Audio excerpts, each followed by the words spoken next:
Welcome in, everybody, to Fantasy Pros. This is the Sunday night recap. It is me, Joey P, JoePisapia. That is Pat Fitzmaurice, and it's you. And I know there's no Dan Harris. That's okay. Dan Harris is visiting family, so I'm stepping up for our friend so he can have a little family time, which is very deserved for Dan Harris. We know how hard it is to push him away for work for even an hour or so.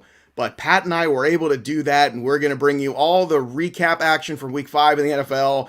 Thank goodness, Pat, we made it here safe today, because I got to tell you, Sunday was tough. I'm just happy you and I didn't show up on this show on a cart, because that was pretty much everybody in the NFL.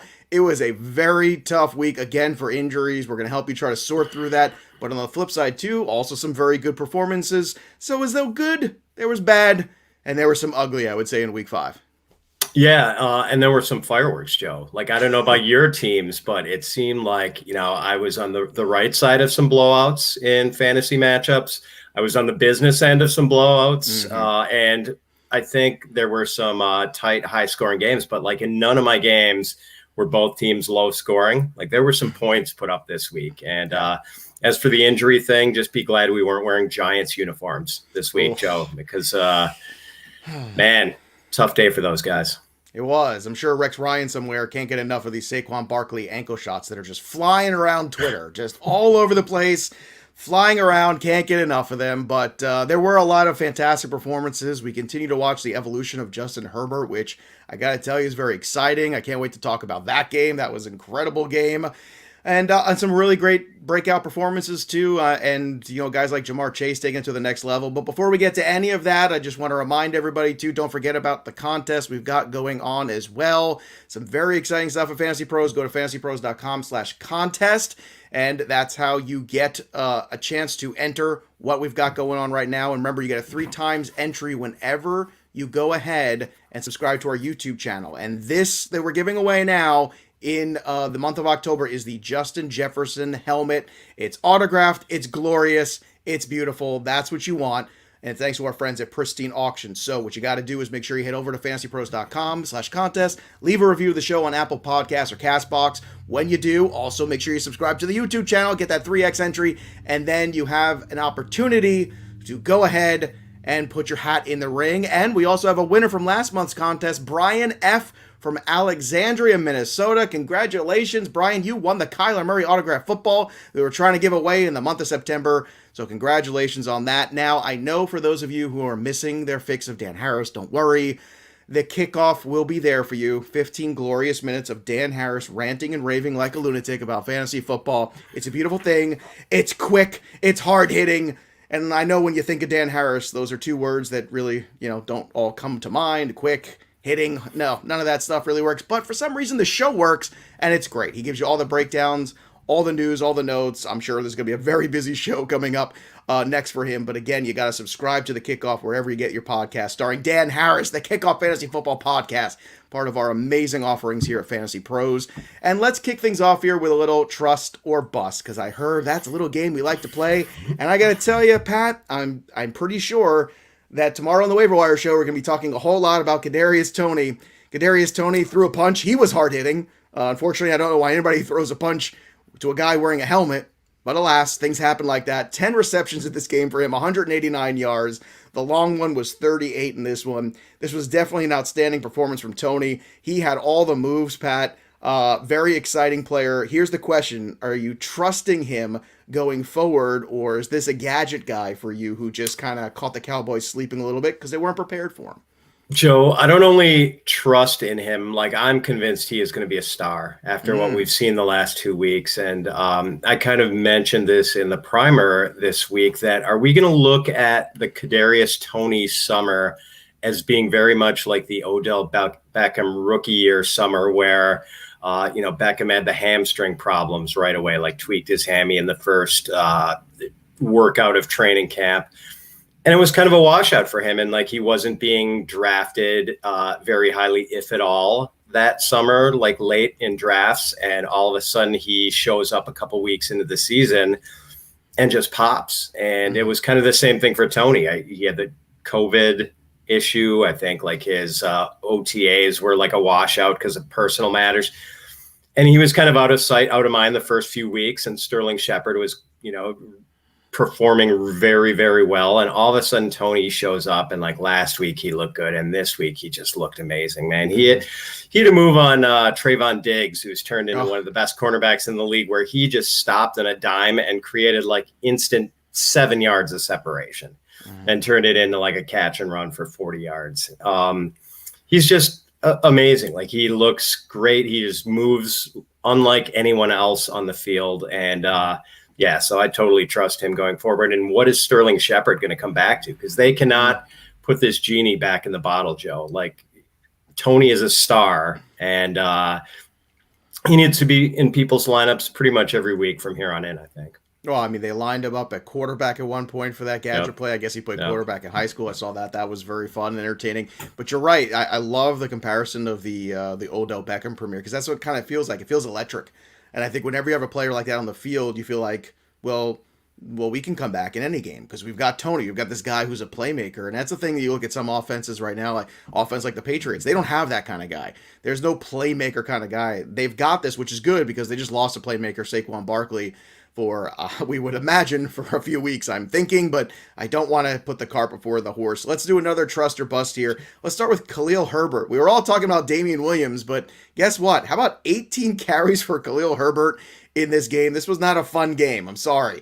Everybody, Bears, Raiders, not a fun game. I enjoyed the Browns and the Chargers fair amount, but 18 carries, 75 yards for him. A ton of usage for Khalil Herbert. We got another couple weeks here waiting for Montgomery. Trust or bust when it comes to Herbert, Pat?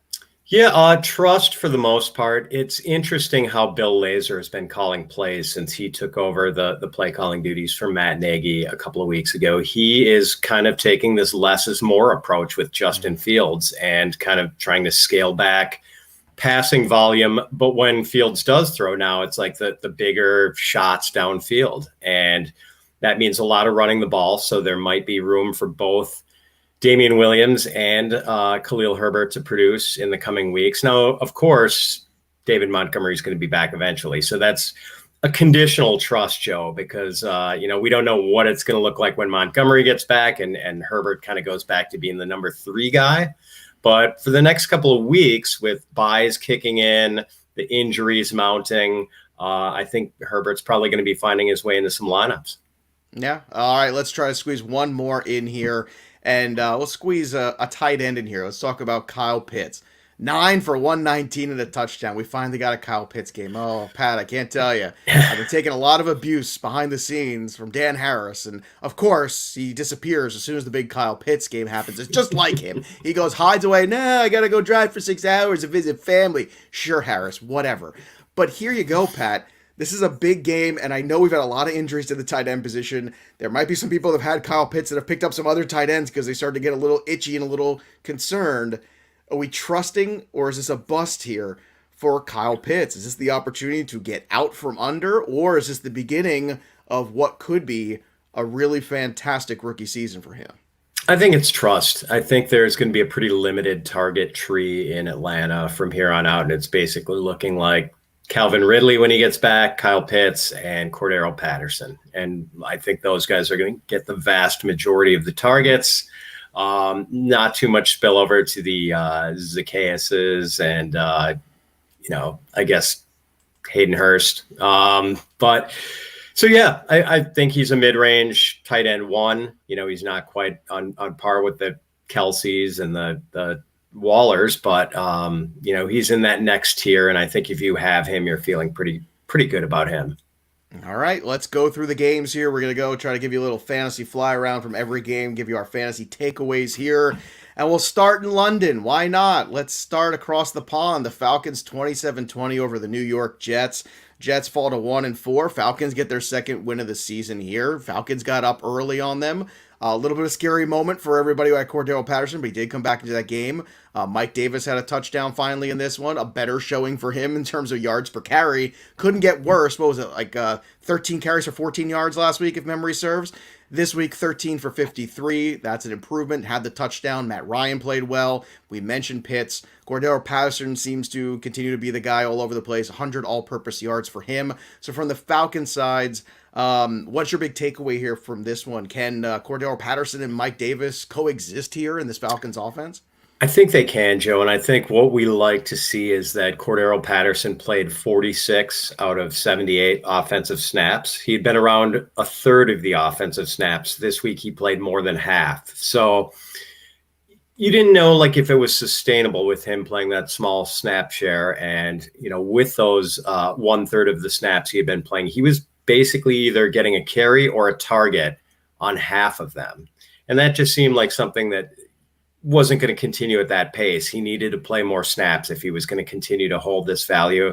And this week he did. So I think we're happy about that. And, Mike Davis still is playing almost 2/3 of the snaps. And, he doesn't have a lot of juice, but he is getting the carries. He got into the end zone to kind of make his day today. So, kind of a running back 3 flex type, but as iffy as running back can be sometimes, there's value to that.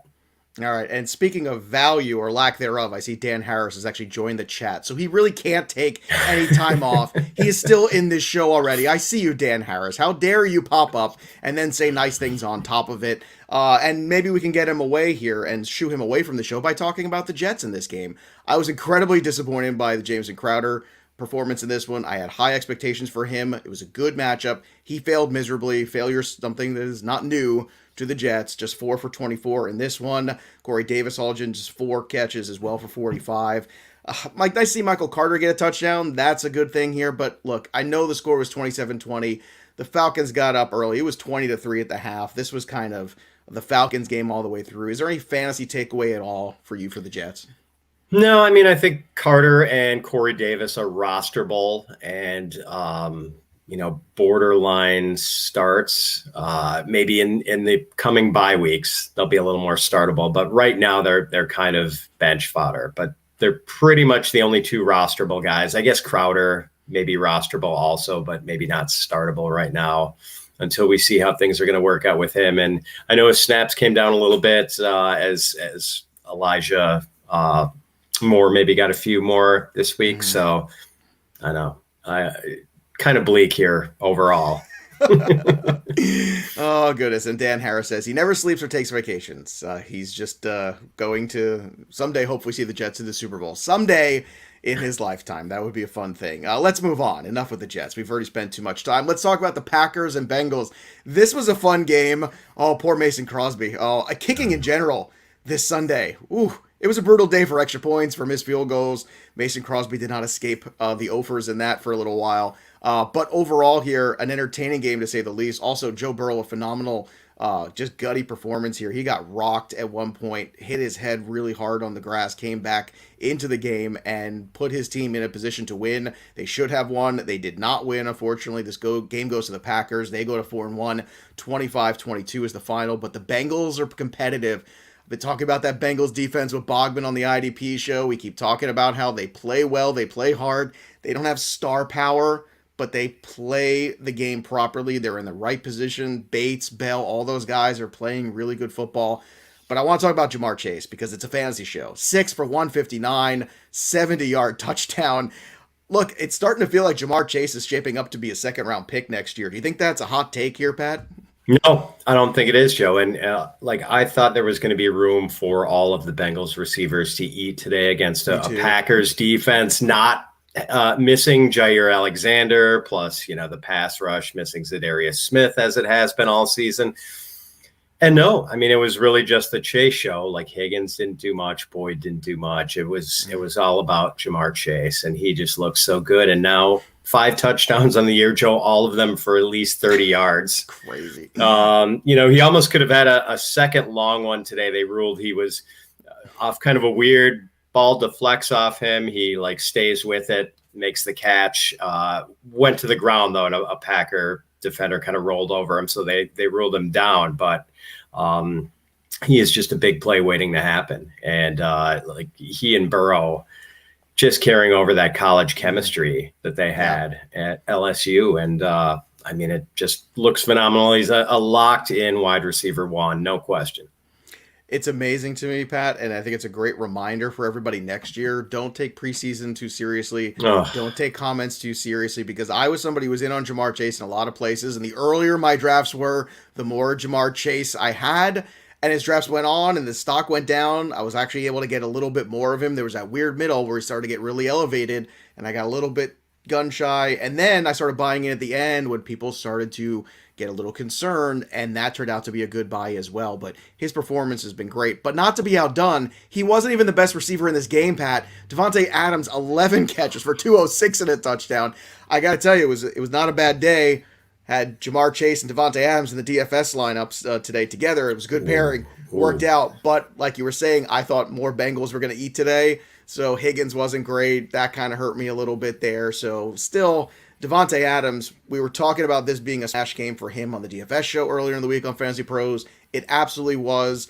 And really, like, outside of that, that was pretty much the only thing I feel like in this Packer offense. You have Aaron Jones, 14 for 103, always solid guy. We love Aaron Jones every single week. He plays every single week. Mixon on the other side did play. He did have a touchdown. Maybe helped you a little bit and saved his day because it really wasn't a great one. Pirine worked a lot more in this game. Did that surprise you at all, or should we have been on that and thought that just because Mixon was in, Mixon might not be necessarily a good start this week? yeah, this was the topic of many a start-sit question. This and the whole Dalvin Cook, Alexander Madison thing before we knew Cook was going to be out. And I guess, Joe, my general philosophy, and it does backfire sometimes, and this was a case where it would have backfired, is if a team medically clears the starter to play, you have to prioritize the starter over the backup. I mean, I think if he's cleared, that's the team to a certain degree signing off on the risk involved with him playing. Like, you know, they don't want to see him re-injured, like, and be second guessed about allowing an injured guy to play. So they have to have some degree of comfort with his health. But in this case, they just decided they were going to have him be sort of a complementary piece in that backfield. And so, you know, luckily for the people who did roll with Mixon, he got into the end zone late. It you know, kind of saved people because things weren't looking too pretty before that. But the people who started Mixon did okay because of that touchdown. I'm with you 100%, and I told people if Mixon's in, you play Mixon because those are your guys. You drafted somebody with, you know, late first, early second round draft capital. They have to be the guys that carry you. And, you know, sometimes it's difficult. And Pirine was a very tempting guy to start also for a lot of people who are just looking to stream a flex play. Kadarius Toney was another guy that was kind of floating around there. I got to tell you, you know, Pirine, I didn't think would be as active as he was even, but he was good enough to at least play. So definitely I'll take the L on that one. But I'm with you. The same advice I gave to a lot of people. If Mixon's in there, you got to play him. If Cook was in there, you got to play him. If he's good enough to play, you got to give him a chance because those are the kind of guys that can win you a week regardless. Let's move on to one of those guys, and it's Alexander Madison, who seven catches for 40 yards and a touchdown. Also had just 25 carries for 113.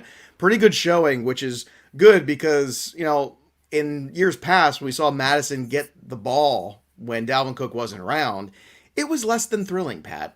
That has not been the case here this year. So that's a huge win here. Basically, he came out there and saved the Vikings. The Vikings, once again, they keep winning and losing these games by less than 3 all the time. It is crazy. Was it the margin of victory or loss for these games so far for the Vikings, like 11 points or something insane like that? It's just nuts. But what did you think of Madison's performance today? And, you know, if Cook is out again, I mean, this is a guy that you've just got to be really pleased that you picked up. Yeah, he looked fantastic again. The most essential handcuff there is, I think, in fantasy football. You know, he and Chuba Hubbard are probably 1-2 on that list. It's if you are the person who has Cook on your roster, you should be endeavoring to get Alexander Madison on your roster if you do not already have him. So yeah, he just looked terrific. And the Vikings have no issue like keeping a run heavy game plan, a running back heavy game plan, keeping him involved in the passing game. They basically just called plays the same way they would with Dalvin Cook. Mm-hmm. Yeah. And the Vikings took this one 19-17, last second field goal for them literally to win this game. Justin Jefferson did have 7 catches for 124. And on the flip side of this, the Detroit Lions continue to be that team that's going to be an enigma all year. Amon-Ra St. Brown, who has looked pretty good. You know, we've been talking about him in those PPR leagues of being a guy that I think a lot of us liked late in drafts in those deeper leagues. He could take a flyer on and see what happens, but I'm sure he got cut after the first couple weeks. But now the last few weeks really starting to come on, Pat. 7 for 65. He had the most receptions for the Detroit Lions in this game. DeAndre Swift behind him, 6 for 53. Swift also had 51 rushing yards and a touchdown this one. And Jamal Williams, despite his injury, he also carried the ball 13 times for 57. But I want to talk about St. Brown because that feels like a guy, too, this week who's going to be picked up in a lot of leagues. Do you think he can sustain that at least double-digit floor appeal in PPR the way Jared Goff and the Lions are using him currently in the offense?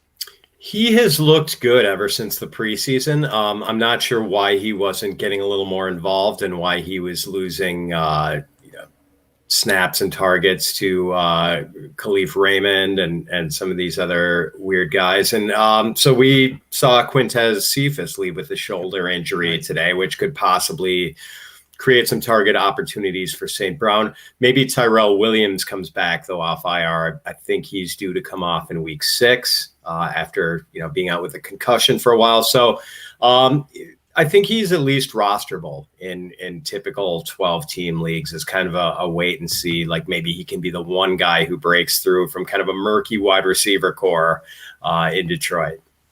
I got to ask you a question. Even if Williams comes back, can Amon-Ra St. Brown continue to just play the role that he's played here in this offense? Like, does that even matter if Williams returns? Yeah, I mean, I think he's kind of become their primary slot guy. I mean, I would have to take a look at how the slot snaps have been divided, but like that could be kind of his role. And it seems like Goff doesn't want to take too many shots downfield. So like maybe that's the role to have for a wide receiver in this offense. Yeah, shots downfield for Goff historically not been a great thing. No. And if the slot guy works for him, back in the Cooper Cup days of LA in the yesteryear, right, all the way back to all the way back to 2020, so many years ago, maybe just maybe Amon-Ra St. Brown has some value. And look, buys are coming, right? Winter's coming, buys are coming. We got to get some guys on a roster who are playing and give you something here, especially with all these injuries. So many injuries. We'll get to all that. I want to get to the Pittsburgh Steelers. I don't want to be hyperbolic and say this was a must-game win for the Steelers, but it was a win game for the Steelers here, Pat. 27-19 over the Denver Broncos. The Steelers go to 2-3. They are now finally getting their first home victory of the season, if you could believe that. The Pittsburgh Steelers, the Broncos' second game in a row that they have lost here, and as we possibly ventured to think, the Broncos, as they saw some better competition, have stalled out a little bit as they saw some better competition. Maybe the same can be said for the Carolina Panthers, who we're going to talk about later in the show. Roethlisberger threw for 2 touchdowns, 253 in this one. Najee Harris was the story, though, 23 carries, 122 yards, and a touchdown. This is what we were waiting for. He also caught 2 balls for 20. I've been waiting for this game for Najee. We finally had it. Pat, is this the beginning of something, or is this the high point for Najee Harris? No, it was good to see him do it in the running game, Joe. We've been seeing him make his bones in the passing game pretty much for weeks. And the fact that he did it in the running game against a pretty good defense. And I know what you said very much holds water for the Broncos and the Panthers, 2 teams that had the red carpet rolled out for them with the schedule to open the season. Then things start, they hit a little tougher competition and things don't go as well. But this Denver D is still pretty tough. And to see Najee finally have the big rushing day was really nice.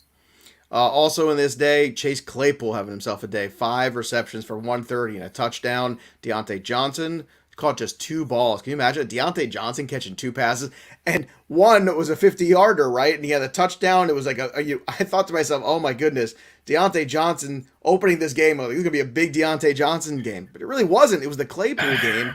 Juju got hurt in this game, injured the shoulder. That was a tough one. More to come on that as more news unfolds. On the other side of this was a Courtland Sutton game. Andrew Erickson was absolutely on this. He talked about Courtland Sutton and him and Teddy Bridgewater being so efficient together and how the Pittsburgh Steelers defense is giving up those kind of air yards.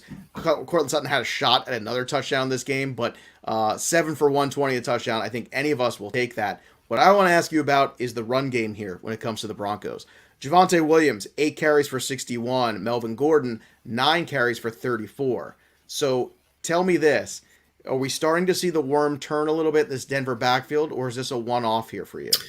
I think it's kind of a one-off, Joe. Like, I think it's Okay. destined to be I agree. yeah. And like, I know people want Javonte to start running away with this. People are kind of bored by Melvin Gordon or whatever, but like Melvin Gordon is still a good back. He's versatile. He can run. He can catch. He's the veteran who kind of knows where he's supposed to be. So even though Javonte has like a few runs that there's a little more sizzle to some of what Javonte does, like the run last week where he dragged I forget which defender like 20 yards. The same guy just got on his back and couldn't bring him down. So he had another really exciting run today. And statistically he was a lot better, but I think it's just going to continue to be this way, Joe, because we've seen both guys be effective. I think this is just kind of how the Broncos want to operate this season. I I am terrified to agree with you, and I am agreeing with you. And I think people are going to see this box score, and they're going to start to think, the worm has turned. And a lot of people might not see the game too, and you might think, this is the beginning. See, it's going to become Javante's backfield, but I don't know if that's necessarily the case. I think you're right. It's going to be very messy the rest of the year. And that's unfortunate because I'm a Williams guy. I really want Williams to take over. But, hold out hope because, Melvin Gordon's health history, for all you Javonte Williams people out there, has not been great. So there might be that opportunity at some point. I do not wish injury on anybody, but you have to be realistic. When you have players that have injury history, you have to imagine that there's possibility at least for that to happen. And I think this is one of the backfields, too. I actually do want to have all of it because if one of them does go down, which would be incredibly unfortunate, all of a sudden that role grows quite a bit in a Denver offense that really does want to run the football like we've talked about before. This is kind of their identity. Run the football, play defense. That's what they're going to try to do.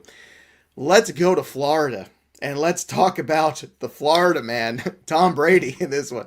I said on the live stream, this is going to go one or two ways. I said either you're going to get flat Tom Brady after a very emotional week where he is just spent, he is just tired, there's just a lot going on, and they come out a little flat because historically sometimes in Miami he's had some struggles in his career, doesn't play well in Miami against the Dolphins sometimes, doesn't play well against the Heat, or it is going to be, I am free, that is over. I get to hang out with all my friends throwing the ball in that Bruce Arians offense, and I have to deal with Bill Belichick, and I'm having the best time. It turned out to be the latter. Oh my goodness, what a day for Tom Brady. 45-17 was the final. The Bucs go to 4-1. The Dolphins fall to 1-4. Tom Brady, 411 yards. Okay, not to be confused with his age, but that number's close. 5 touchdowns, QB rating of 80.5 in this one. The QBR was just, the guy just unbelievable. I'm running out of superlatives for this guy. In fact, the other night on Jimmy Fallon, leading up to that Sunday Night Football game, they do those superlatives like the what you were in high school. I don't know if you saw what Tom Brady's was. They showed the picture and they voted him most likely to succeed and succeed and succeed and succeed again. And that's just what he is right now. An incredible day for him. Antonio Brown, 7 for 124, 2 touchdowns. Mike Evans, 6 for 113, 2 touchdowns. Leonard Fournette, who we talked about on the Start Sit show, and all the props to Erickson on this one, too, from that show. 12 carries for 67 and a touchdown for him. He also caught 4 balls for 43, so he had 100 all-purpose yards. Everything was working for Tampa. My goodness, Pat. Tom Brady, the ageless wonder. Yeah, amazing. And Joe, like we had seen one wide receiver get sort of left behind in all the previous games. It didn't really happen this time. I guess it was technically Chris Godwin, who still had 7 catches and 70 yards or something. So if that's getting left behind, you'll take it. And Fournette, to me, that was actually the bigger takeaway than Brady, Joe, that Fournette, not only did he click in the running game, but he got 5 targets in a game that Giovanni Bernard played.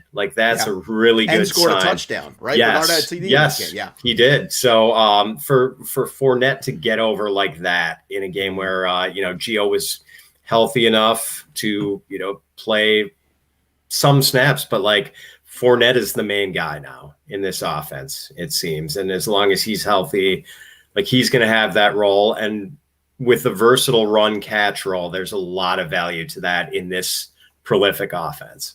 Yeah, prolific is a good word for it. That is certainly a superlative to use.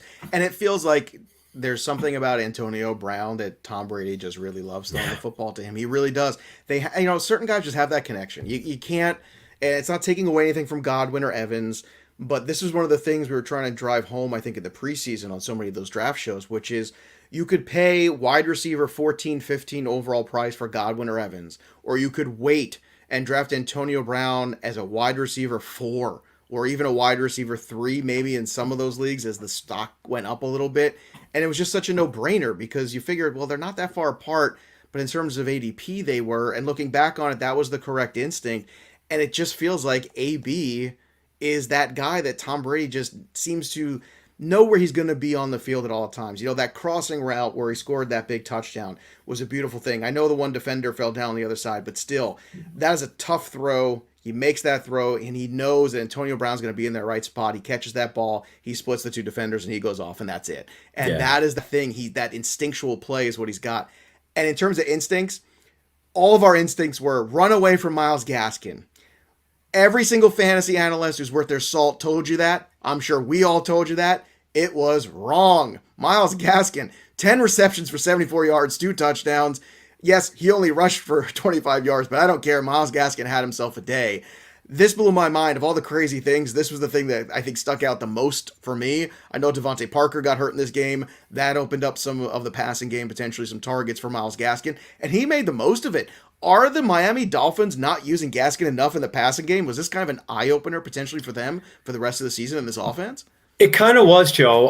And like maybe it was exacerbated by the way the Buccaneers play defense. They have been a big pass funnel defense. They are just completely impregnable against the run. So no one even bothers to try to run against them. And we saw this in New England the week before where the Patriots had a handful of carries and it was just like short passes all night. We kind of saw the same thing again. And I thought it was really going to play into Jalen Waddle's hands, especially with Devontae Parker and Will Fuller not playing. But no, it was really just a ton of Gaskin, 10 targets, 10 catches. And I mean, they've been head faking us with this Malcolm Brown thing, Joe. Last week, Malcolm Brown plays like 50% of the snaps, gets all these touches, but I kind of saw this coming. I figured he wasn't going to play much. And, going against this Tampa Bay run defense, what was he going to do? So I think I had the under on Malcolm Brown for 20 and a half rushing yards. That was a pretty easy under this week. So, I guess it's back in Gaskin's hand until the next time they decide to do the Malcolm Brown flip-flop. I hate it. It's the worst. And I'm with you. I thought Waddle was going to be that guy, too, that would benefit. Yeah. I was a little concerned when Parker was ruled out because once there's only that one guy in the passing game left, that just makes it a lot easier for a defense to really just kind of say, well, look, we'll just stop this guy. You let these backup guys beat us. Okay. And you're already down a bunch of corners in Tampa Bay. And you know what? I mean, this game was over at the half. Like, if you watch this game, you knew it. It was just an incredible display. And good on Tampa going out after that Patriots game. It was a very tough game, very emotional week. They came out there and stomped the mud hole. And I'll tell you what, take it a step further, too, real quick. I want to get your thoughts on this because it felt like this is the direction it was going. Last year, the Dolphins were this darling team, 10-win team. They're right on the cusp of the playoffs. The Dolphins have definitely taken a step back, and sure, you can blame some of it on the Tua situation, but at the same time, defensively, they've taken a huge step back. You lost 35-0 to the Buffalo Bills. You've gotten a mud hole stomped in you by the Tampa Bay Buccaneers. Now, granted, these are two of the better football teams, but still, I feel like they've been weighed and measured, the Dolphins, this year, and they're kind of lacking a little bit.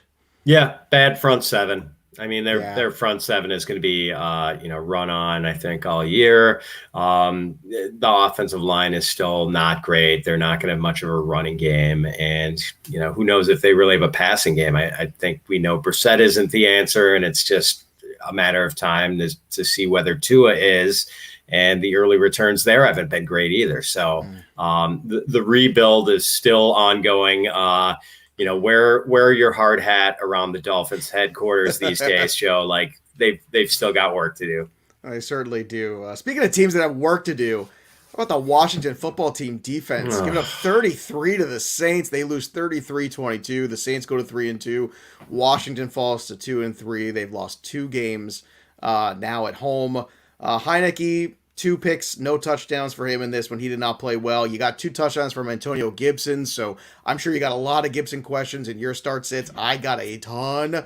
And this went back to that same theory, right? This was the good side of that. Like, if Mixon was the bad side of that theory, Gibson was the good side, which is If Gibson's playing, you start Gibson. 20 carries for 60 yards, 2 touchdowns for him. That was one of the few redeeming qualities.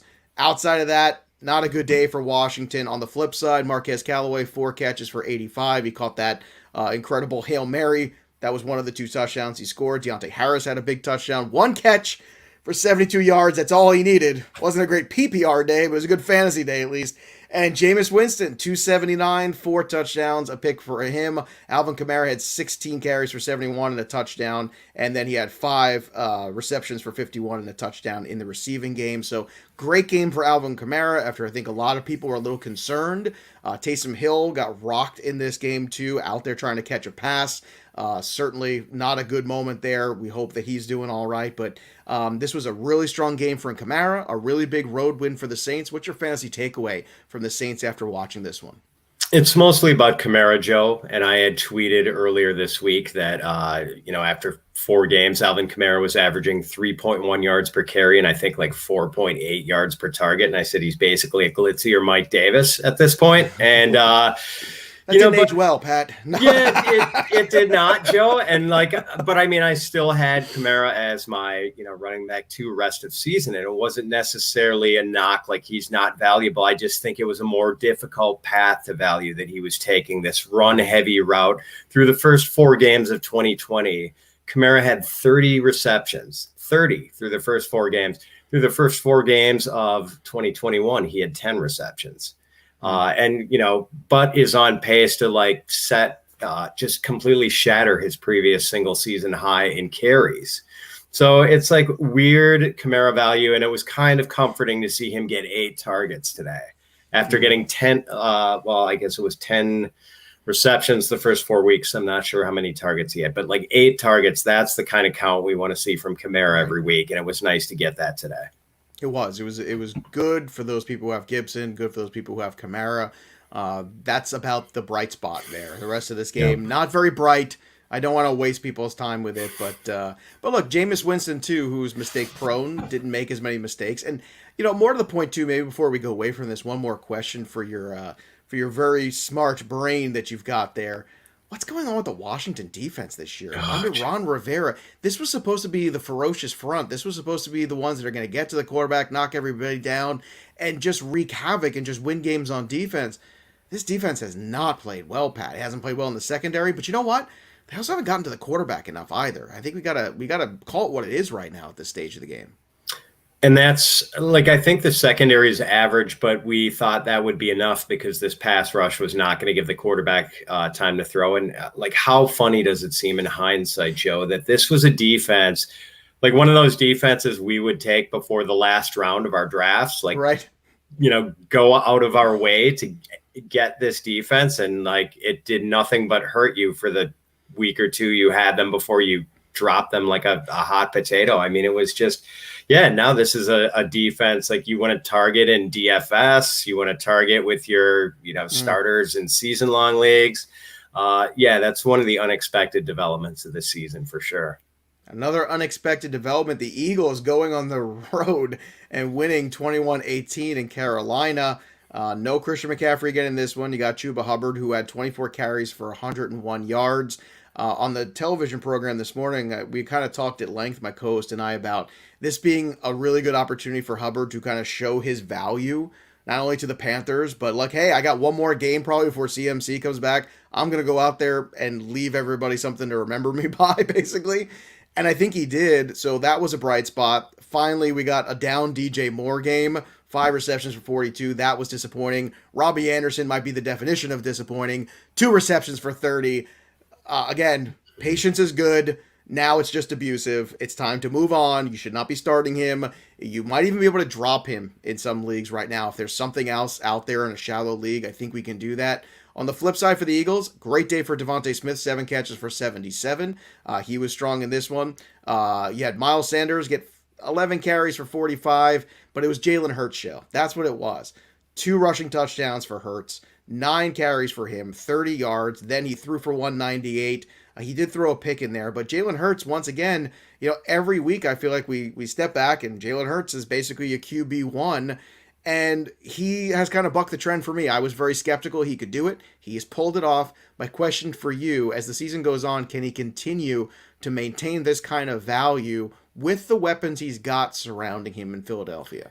I think he can because he's doing so much of it with the run, Joe. I mean, he did not look great as a passer in this game, and really maybe the second or third straight game where he's kind of been pretty uneven. And I think I kind of expect the lower completion percentage, the occasional problems with accuracy from a mobile quarterback, a quarterback who's often throwing on the run, who's often not setting his feet. Those guys have a little bit harder of a role in the passing game because they're on the move so much. But yeah, he had some misfires today for sure. Encouraged though by Devonta Smith that he just keeps showing up like the one dependable component of this passing game. And this dynamic with the Philly running backs, Joe, is so weird, man. They've had 26 running back carries in the last 3 weeks. 26.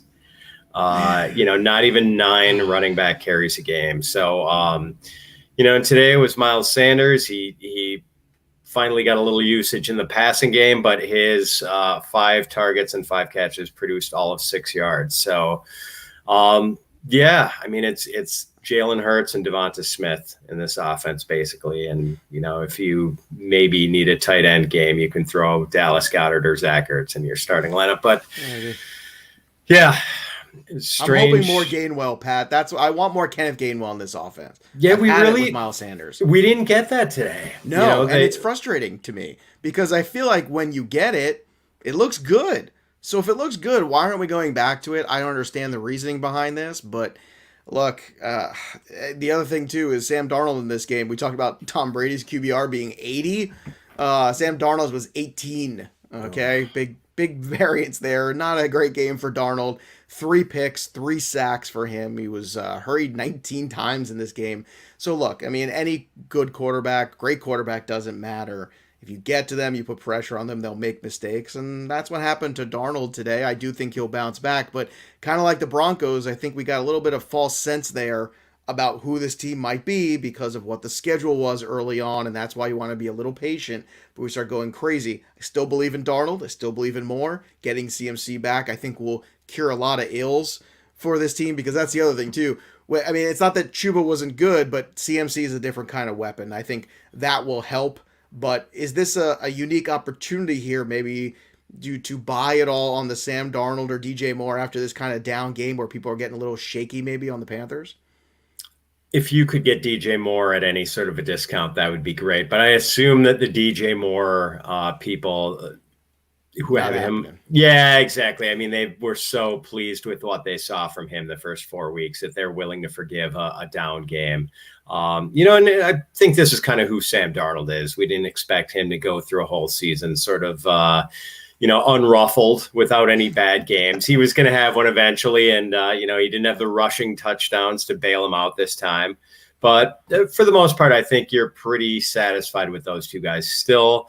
And, boy, if Robbie Anderson, Joe, can't produce with Christian McCaffrey out of the lineup, and then Christian McCaffrey comes back and gets his 8 or 9 targets a game, so long, Robbie. I think stunning. You can get rid of him. He went from being theoretically this year going into the season one of the safer, good value wide receivers to being a guy. It is now week 5, basically in the books, and we're talking about just dropping him. I'd rather have Kadarius Toney next week in my lineup, 100%. Oh, yeah.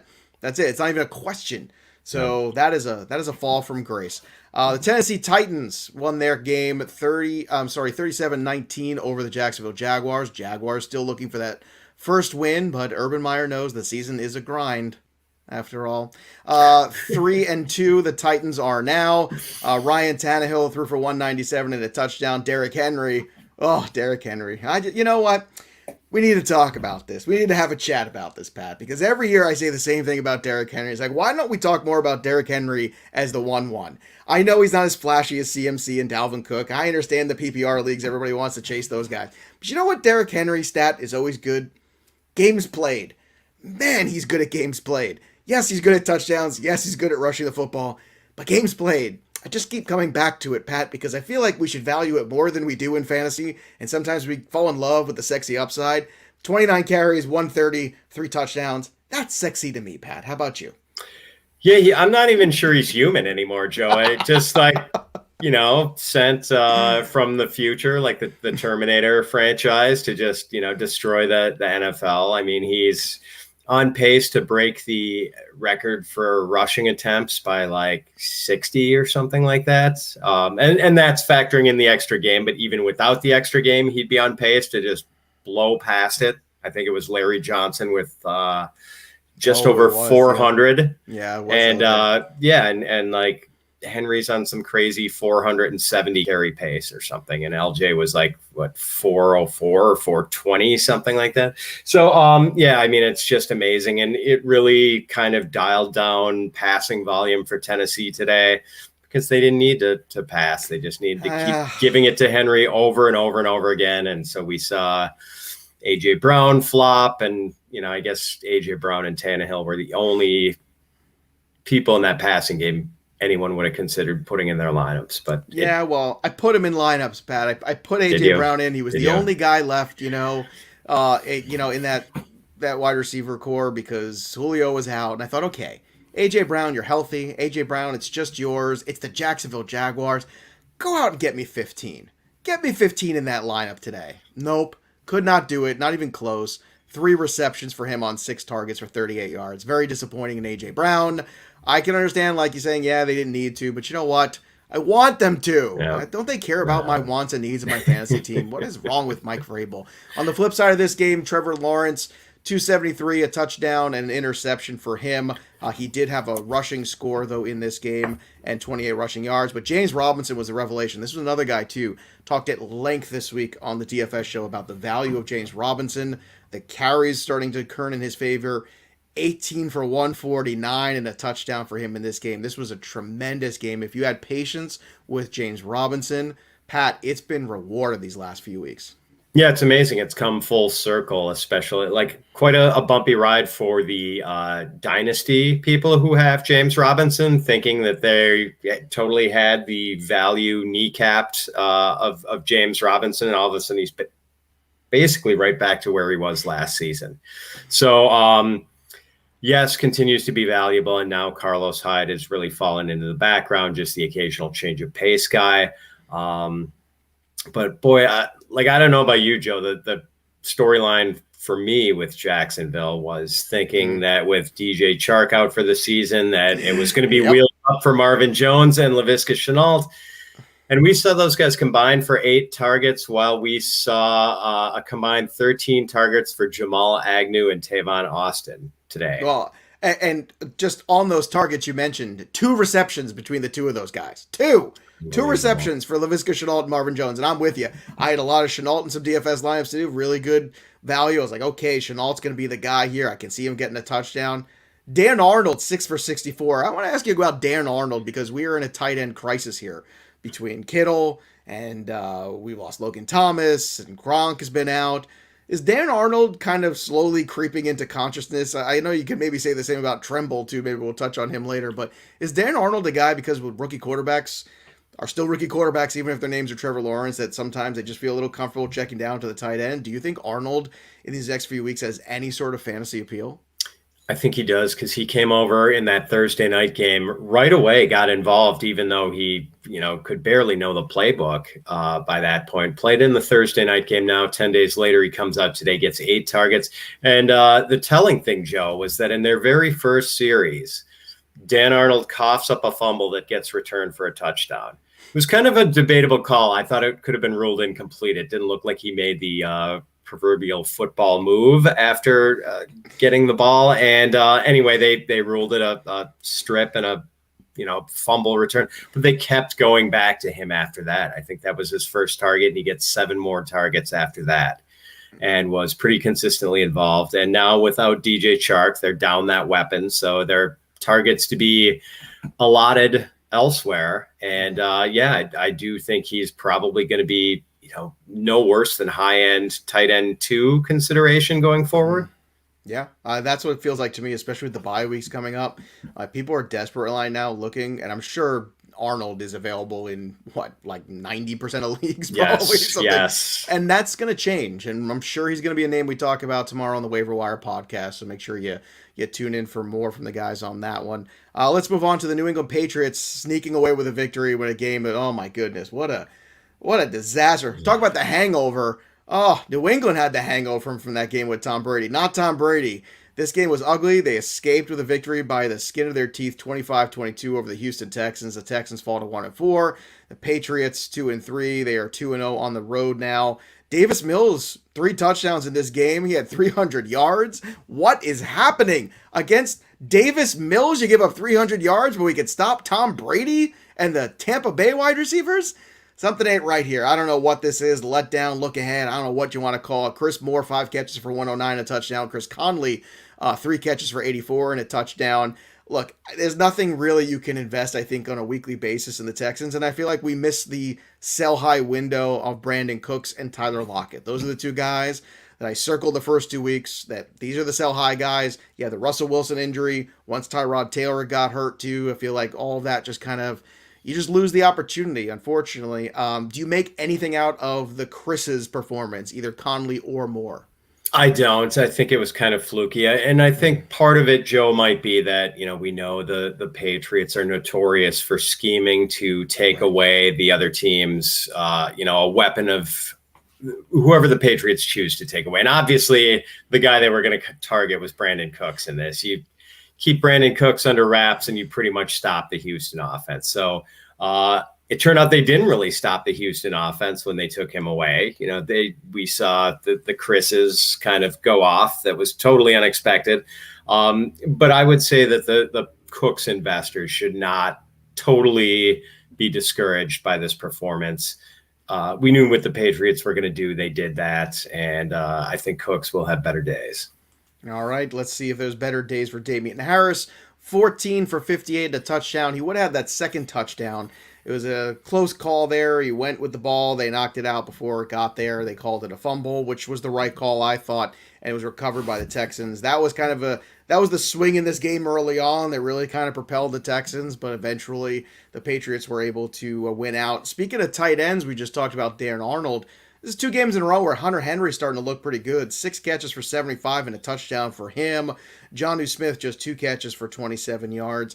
Is Hunter Henry becoming the tight end to have? Because it certainly feels like it. And how do you feel about plucking him off a waiver wire if he's still available and playing him if you're, let's say, the Kittle owner in the next couple weeks? Because it's starting to feel like Hunter Henry's momentum is going in the right direction. Yeah, I feel like he is the guy to own here, Joe. I know that would make our colleague Yates kind of sad because he's a big Jonnu advocate. But I don't know what we're going to see when we look at the routes run tomorrow. But I suspect it's going to be heavily in Hunter Henry's favor.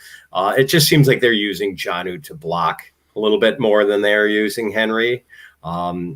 So, yeah, he's got more just the pure pass-catching tight end role. And there's a value to that again, probably low end tight end 1, high tight end 2, maybe.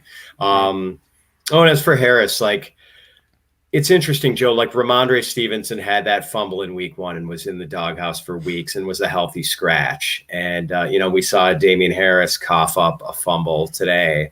And it's just not the same effect. And it's because I think, after today, I have to admit that, Damian Harris is much better than Ramondre Stevenson. Right. It's just clear. And I think people were hoping that Stevenson might sort of be able to challenge to get a significant piece of work in that backfield. I don't think it's going to happen. Harris is just the better guy. Stevenson did okay, and he did have a touchdown taken off the board by an illegal shift penalty, I think it was. Yeah. Big physical guy, and it was good to see him active. I think he's going to continue to be active going forward and, would be someone you'd want to target if anything happened to Harris. Harris did have a chest injury today. I think it's a minor thing. He's going to be okay. But, Harris he's the lead guy here. There's no challenge to his role. And with James White out for the year, too, I think that kind of solidifies it even more. Yep. And I think the reason why you have the patience, too, it's a fumble where he's reaching the ball for the touchdown. And that's one of those where you have a little bit more patience with that than just, on a random 2nd and 8, just putting the ball on the ground. You have a little bit more patience when it comes to that. I had very little patience for the Bears and Raiders game. 20-9. Bears go to 3-2. Justin Fields made the start. He did come out there for a short period of time and can go back into the game though. 1 touchdown for him. He only rushed for 4 yards, so much for the big Justin Fields day. But Khalil Herbert and Damian Williams basically split the carry load here. 18 for Khalil Herbert for 75. Damian Williams 16 for 64 and the touchdown. Do you think this is going to be what it is until David Montgomery comes back? And when he does come back, does he cede any carries to either of these guys? I think we're going to see it be 1A and 1B for the next several weeks while Montgomery's out, with sort of Williams in the 1A role. And we did see him in the first half kind of be the main guy. We didn't see too much of Herbert until the second half. But yeah, like I think there might be a role to play for Damian Williams, certainly more so than we saw last year when it was just pure Montgomery, the occasional change of pace to Cordero Patterson last year. But like, it was really just Montgomery with this massive workload last year. And now I think they can feel good that they can put these guys in. I don't know if there's going to be enough for both of them to do once Montgomery gets back. But, yeah, so in the short term, these guys have value, but once Montgomery is healthy, who knows? Who knows? And I don't know if, as good as Herbert looked today, we don't know if there's going to be a clean handcuff for the Montgomery investors to target. It may or may not be Damian Williams. Maybe Herbert is relegated to being a game day scratch once Montgomery's healthy. Kind of hard to tell right now. Yeah, also hard to tell what to do with Allen Robinson. 4 catches for 32 in this one, 3 catches for Mooney in 35. What do you do with Allen Robinson? I mean, I know you're getting the same questions I am, which is you can't really drop him because of what you put in there. You can't really trade him because the trade value is low. So I guess it's just the bench, right? Which is terrible. This is a contract year for Allen Robinson, for goodness sakes. But it just doesn't feel like things are going to turn around right now, and I don't want to be doom and gloom here, but Pat, this isn't looking good. No. And it's, I mean, if you could maybe trade him to get one of these, if you have McCaffrey on your roster, if you could trade Allen Robinson to get Chuba Hubbard next week after Chuba's value to the person who might have him who doesn't have McCaffrey, if that value plummets, see if they'll take Allen Robinson for him. I mean, you're trading him for 30 cents on the dollar right now, Joe. It's just like, not pretty. And what can you do? I mean, with this dialed down passing volume, which I think is the way Bill Lazor wants to play it the rest of the way, there's just not much here. And it seems like Mooney is kind of the preferred target, not Robinson. It's total each turnabout. Had 5 targets, but like it was not a thrilling game. And on the flip side, I got to tell you, Pat, the only thing that I want to take away from this game for the Raiders is Josh Jacobs looked like he had more burst than he's had in a while. This is the first time I've seen him look healthy in a long time. If he's floating around there and he's available in a trade and you're kind of desperate for a running back right now, that might be a guy you could pluck off. It's not that I'm thinking, oh my God, he's going to be great. He had a touchdown this game, 15 carries for 48.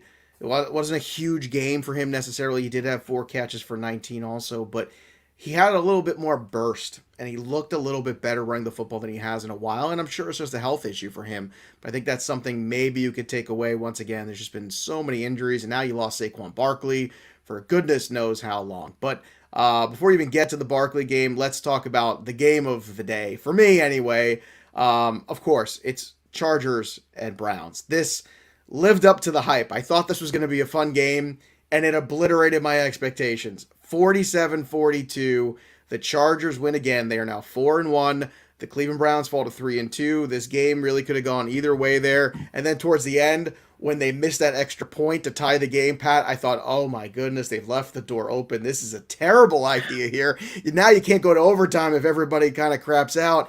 Instead, they get another shot after that. The Chargers make it work. It's all about Justin Herbert. I mean, I feel like, and again, I'm prisoner of the moment, but he's got to get MVP votes right now.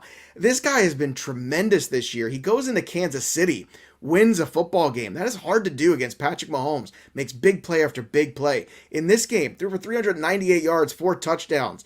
Eckler played terrific in this game. He had 100 all-purpose yards and 3 scores in this one. Mike Williams continues to be incredible. 8 catches for 165, 2 touchdowns for him. I mean, the Chargers right now, really with Brandon Staley, look like a pretty darn good football team. And Justin Herbert, I got to tell you, um, any expectations or concerns I had going into this year, can he repeat? Forget it. Like, the question is now, can he compete for MVP? And I think the answer is yes. Yeah, the Brandon Staley regime, the Joe Lombardi offense has looked phenomenal. I mean, this Browns defense was one we were starting to fear because they were just shutting the door on teams leading up to this. And I had some people ask me start-sit questions involving Mike Williams today. Should we fear starting Mike Williams against the Browns? And I said, no, play him. Oh, and you can't take that guy out of your lineup. Yeah, there's no way. There's no way after, I know people were worried about the one catch performance last week, but yeah, this is just an incredible offense. And Herbert has just been such a revelation. And to go from sort of a flawed college quarterback to this in 2 years, one of the most refined passers in the NFL at a tender age, Joe. It's just crazy. It's like Montana at a Notre Dame had that same thing. They were like, "Oh, we don't know how good of a passer he's going to be in the NFL." Well, that turned out to be wrong. Brady had a lot of the same things thrown at him too. It's like, well, he was that guy that would come in and mop up for Drew Henson sometimes he would come in and make some big plays and win. But people had a lot of questions about him as a prospect, and then he excelled pretty early on. And it's fascinating to me how sometimes consensus can completely miss on a guy.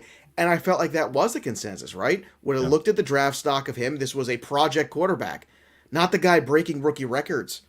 I mean, and look what he's doing in year 2. He is better. He is playing the quarterback position better in year 2 than he did in year 1 with a new system and a new OC and a new playbook. I'm floored. And you know what? The only thing, I'm just upset because I don't have any Herbert this year. Because I played a lot of Superflex, and I tend to either go for those elite guys, and if I don't get them, I'm going for that cheaper tier, maybe that veteran tier. And I wish I had more Herbert. That's like my biggest regret so far of the season, because he looks tremendous, Pat. He really does. And what do you make out of Keenan Allen now, too, that Mike Williams has become a star? What does this mean for Keenan Allen? Is he just going to be this, 13, 14-point guy in PPR? You just kind of ho-hum, and the big games are gone for Keenan Allen? I kind of think that's it. That he's more clearly like a wide receiver 2 these days. But in PPR and half-point PPR, though, there's still a lot of value to what he does. And he will have the big games and the games where he scores touchdowns. I don't think you're too worried about him. And, there's such a safe floor there, Joe. He rarely is the passing volume not there, the target volume for him in any given week. He gets those targets pretty much week in, week out. So you're very comfortable with the floor. I think Mike Williams has taken away some of the ceiling, which is disappointing, but still there's a lot of value to what he adds to your team. I feel like the names in the second round from this year's draft and years past of Allen Robinson and Keenan Allen are quickly being replaced by Jamar Chase and Mike Williams. And I know it's only week 5. We've got a lot of football left to play. But it seems like the writing's on the wall a little bit, Pat, when it comes to some of these guys where you start to see what's happening, and it's a changing of the guard to a certain extent. On the other side of this game, let's talk about the Cleveland run game, can we? Can we talk about the Chubb Club for a moment? 21 carries, 161 yards. I mean, they could have given the ball 30 times in this game. It was unbelievable. A touchdown for him. Kareem Hunt looked great again, too. 12 carries for 61, 2 touchdowns for him on the ground. He also caught 5 balls for 28.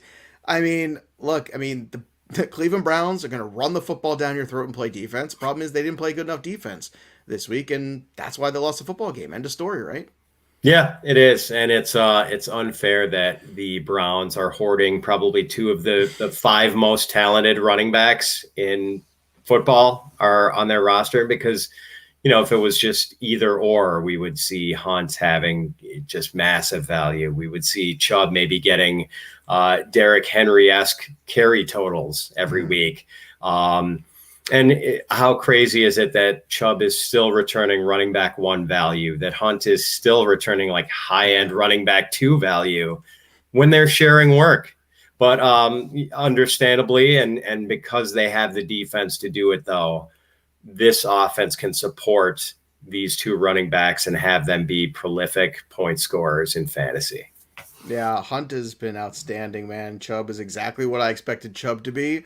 And I think it's going to serve this team very well come December. because you have two running backs because they share the workload that, probably gonna be a little bit fresher than some other running backs. And when you get into the playoffs, you and I both know if you have to run the football and play defense, it's one of the things where when you get to the Buffalo Bills of last year, right? Their inability to run the football and keep big time offenses like, Patrick Mahomes off the field, it bit them.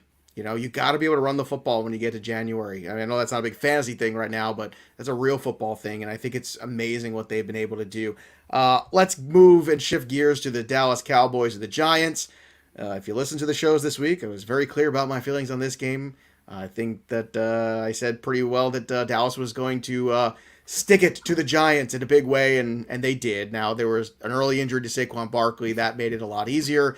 Daniel Jones took obviously a tough shot there, obviously concussed. It seems like a low ankle sprain is the information we're getting now on Saquon, but once again, let's see how things get determined.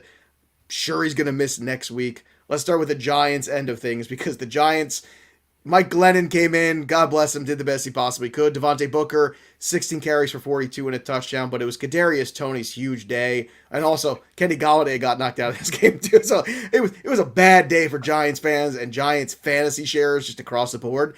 But the one, shining star was Kadarius Toney, 10 for 189. Pat, we talked about him at the top of the show. How much fab would you want to throw on Kadarius Toney out there? Would you just empty the tank for him at this point? Quite a bit, Joe. He's such an impactful guy, and I think he's going to continue to be that, especially with all these injuries to the wide receivers of the Giants. You've got Slayton and Shepard with the hamstring injuries. Golladay now added to the mix. So, it's down to just Tony, John Ross, Colin Johnson. Evan Engram is completely a non-factor these days. So, yeah, I think you would be willing to, and it's rare to splurge for a receiver like this instead of a running back, but I think he's got to be worth at least 40%. Don't you think? I think you got to empty the tank this time. Well, because you're looking right now for who can win you a league, right? Right. Or save your season. Because with all these injuries we've had these last couple of weeks, I'll give you, for instance, I would say if I got a dozen leagues right now, a lot of 3-1 going into this week, a lot of 2-2, I think. And unfortunately, I got no offers and I got no 4-0s. But what I did have, of course, is that one league that means the most to me, like the flex league, right? That I care about the most. I had Dalvin Cook and David Montgomery, right? Everything has gone south. So I get where people are with certain teams. You're trying to save your season right now. If Tony's out there and you've been in a situation like that these last few weeks and you're just getting it put to you and you're going to probably be 1-4 after this week, why not just empty the tank on Tony and see what he is, right? Yeah, and he is going to be impactful. We have seen that. This guy is he does not move like anyone else on the field. He is so smooth and it's like a video game. It's like a video. It really is. And you know what? Sometimes it's all for nothing. There was one play, I can't remember what it was in the game. It was such a blur, but he had 5 moves and gained 1 or 2 extra yards on it, but it was just incredible to watch because you're watching look at what this guy's doing. Yeah, in the meantime, you can look at what the Dallas Cowboys defense is doing too. Another interception there. When is it going to stop for Trayvon Diggs? I don't know. But an incredible performance for him yet again. Also, there was another pick 6 there later in the game too in this one. Dallas defense is playing better football. CeeDee Lamb had a big play in this one, 49-yard reception. He had 4 catches for 84 yards and a touchdown. Dalton Schultz continues to be excellent, 6 for 79, no score. Amari Cooper had a touchdown, only caught 3 balls, but he did have the touchdown, 60 yards for him in this one. Ezekiel Elliott was solid, 21 carries for 110 and a touchdown. Tony Pollard, 14 for 75. You'll sign up that any day of the week, and he had 4 catches for 28. So, basically 100 all-purpose day for both running backs. And then Dak Prescott, 302 for 3 touchdowns and a pick in this one. But this Cowboys team right now, I can't wait to see them measure up outside of their division, because I feel like, you see them play the Giants, you see them play the Eagles, and they're not great football teams. I want to see them play the Rams. I want to see them play the Bucs. I want to see how good, we saw them play the Bucs in that first game, right? I want to see them play the Bucs again in the playoffs at some point, because I want to see how good this Cowboy team can be. But even that game, they were scoring some points, right? They were figuring it out a little bit. What's your big takeaway here with this Cowboys team? Can all of these pieces continue to be this good because it feels like they can. Well, Joe, I think the people who have shares of CeeDee Lamb and Amari Cooper want to see them play the Bucs again, because that was the last time those guys really clicked. And part of it is, as you mentioned, that the Dallas defense has been good, and that's allowing the Cowboys to play differently than they had to last year with their hair on fire, trailing every game because their defense was just giving up, yardage and points by the barrel full. And so now they can play it a little closer to the vest, and you're seeing Zeke consistently get 20 carries, and you're seeing Tony Pollard be like borderline starter. But you saw Amari Cooper and CeeDee Lamb get 6 targets each today. And they both were able to make the 6 targets work, but that's not the kind of target count you want to see for these potentially elite receivers. And then Dalton Schultz is getting big target counts, and he out-targeted both of the receivers today with 8 targets. So, you want them to play maybe some tougher competition and get into some shootouts, because CD and Amari just aren't going to have the huge games consistently on half a dozen targets a game. Schultz has been fascinating, because that's a guy too that I know I, for one, was really considering, well, Blake Jarwin will take his role back and be the guy, right? But no, it has been Dalton Schultz, and he's gotten better year over year too. So the finer points and the route running have been really good for Dalton Schultz, and they're designing plays for him, which is kind of, that to me tells you all you need to know about how a team feels about a player. And they start designing plays for you, that you're the main target in this play. That's a big deal. And look, having those two, I don't want to call them thunder and lightning, of Ezekiel Elliott and Tony Pollard, that's working too. The Cowboys have a lot of things that you got to account for defensively. Yeah. They're going to be fascinating. If they can still, continue to build this confidence, the way they're getting turnovers now, Micah Parsons has been fantastic, playing sideline to sideline. It's really something, let me tell you. And they were able to release a veteran player, a player that they really liked, just last year, and because of how good that linebacking core has been so far this year with Van Der Esch and with Micah Parsons. Last one here on the docket to talk about, the San Francisco 49ers, just 10 points for them. Arizona Cardinals 17. Cardinals come away again victorious. They are now the only undefeated team in the NFL still after this week, 5-0. They are undefeated at home as well, obviously, and the Niners fall to 2-3. Trey Lance, 192, 89 rushing yards, 0 touchdowns, my friend. How did you feel about this Trey Lance performance here in his first start against the Cardinals? I thought it was okay, actually, Joe. Like, the play volume was kind of dialed down a bit, and he almost had, so he had no touchdowns today, but he had decent rushing yardage. He had, not quite 200 passing yards, I think. Almost scored a rushing touchdown. They went for it on 4th and 1 at the goal line. Valiant effort to try to get in, but was met literally inches away. Gets turned back there. I think some people were kind of down on him because the passing numbers weren't there. But, do they want to go back to Jimmy Garoppolo when they've got this guy who's a potentially explosive Lamar Jackson type weapon? And you saw it on a couple of the throws. Like, this guy has got just an absolute hose, Joe. This guy, like, his arm is special. Absolutely. And couple that with the rushing ability. Like, it's going to take a while to unlock it. And the 49ers have a bye next week, so they've got some time to work on this. Like, I think you keep rolling with Lance. And I've got him on a couple of teams, and I am happy to throw him in my lineup, until he starts to really click with the high point totals. Like, I was not disappointed with what we saw in Trey Lance today at all. That's good news, because I think we all sort of circled that bye of when they might change gears. So he's got a little bit more work now under him before we even get to the bye.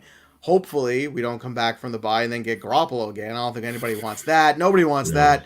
Also, nobody wants to give the ball to Trey Sermon. Just 1 carry for 7 yards for him. Gross, terrible. I don't know what they're doing here. They love Eli Mitchell, 9 carries for 43. Deebo Samuel, 3 catches for 58. So that's kind of the story that was. Honestly, the Rondell Moore catch was a highlight, incredible moment there. But I want to talk about that DeAndre Hopkins touchdown, because talk about the placement of a ball in a spot where only their wide receiver, and maybe only a wide receiver named DeAndre Hopkins, could catch the ball that he caught. This was an incredible throw and catch down there by the goal line area. I mean, I'm sure you've seen it by now, and if you haven't, run to the highlight reels to see it. This was an incredible moment.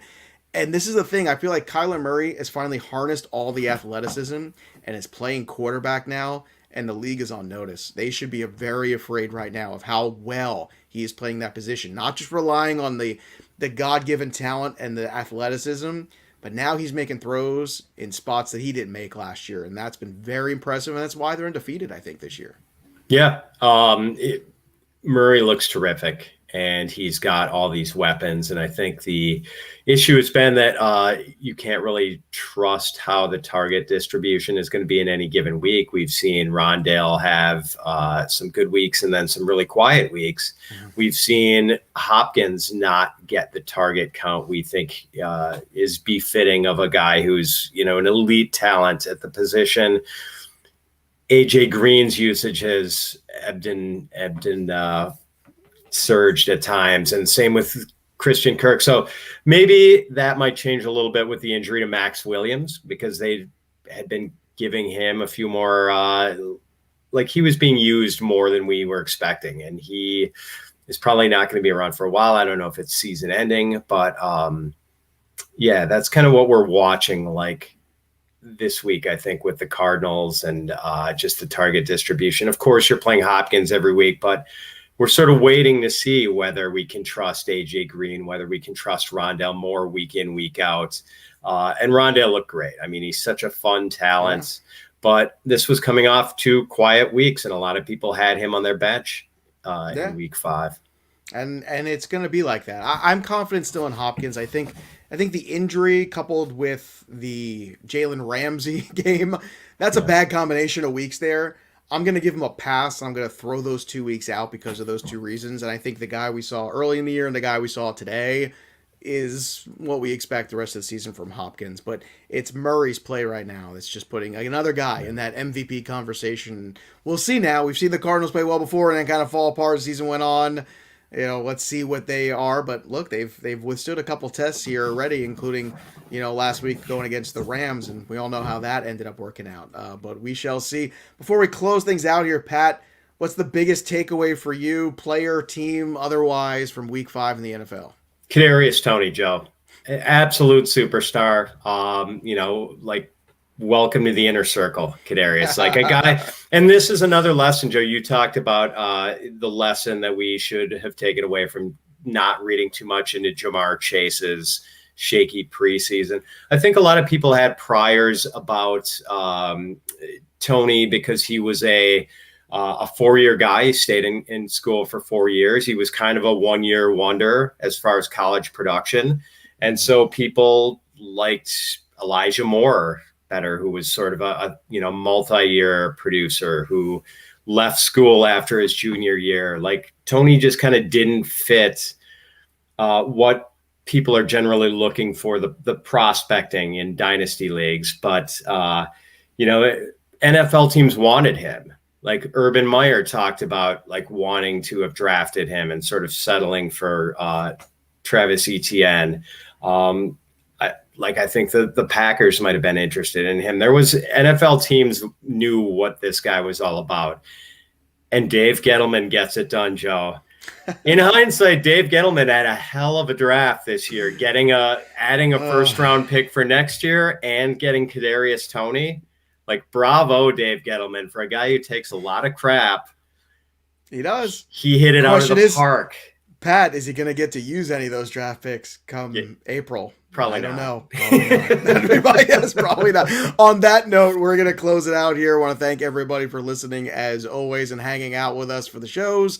And don't forget, make sure you head over to fantasypros.com/contest to get involved in that contest. Thanks to our friends at Pristine Auction. And also, don't forget to subscribe to The Kickoff, the fantasy football podcast starring the one, the only, the incomparable, the undeniable Dan Harris. 15 glorious minutes of NFL news, notes, and quick-hitting fantasy analysis. And don't forget to subscribe to our YouTube page. Head over to youtube.com/fantasypros. Subscribe and click that little notifications bell when you do. That way you know when all the great content, the podcast, the live streams, all the stuff that we're doing here, the incredible video work. It's all here on the YouTube channel, and we want you to be a part of it here on Fantasy Pros. So once again, the story of the game goes on, but that'll do it for us. For Pat Fitzmaurice, I'm Joey P.